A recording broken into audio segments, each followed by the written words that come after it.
ഞാൻ ഈ ഭൂമിയിൽ ജീവിക്കുന്നതും ഖബറിൽ പോയാൽ ജീവിക്കുന്നതും മഹ്ശറിലെത്തിയാലൊക്കെ എൻ്റെ ഉമ്മത്തിന് വേണ്ടിയല്ലേ. ഇങ്ങനെ ആരും ഉണ്ടാവോ ലോകത്ത്?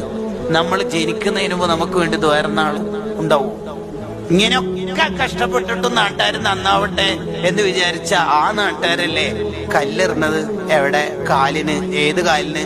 സ്വർഗത്തിൽ ആദ്യം എടുത്തു വെക്കേണ്ട കാലിന്. തളർന്നു പോയില്ലേ ത്വായിഫെന്ന്? എണീക്കുമ്പോഴേക്ക്, കഷ്ടപ്പെട്ട് എണീക്കുമ്പോഴേക്ക് ആ ചെരുപ്പ് രണ്ടും ചുവന്ന കളറായില്ലേ ബ്ലഡ് കൊണ്ട്? തളർന്നു പോയില്ലേ?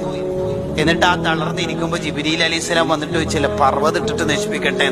വേണ്ട വേണ്ട വേണ്ട, പാവങ്ങളല്ല, വേണ്ട. എല്ലാം ആരങ്ങുണ്ടാവോ ലോകത്ത്?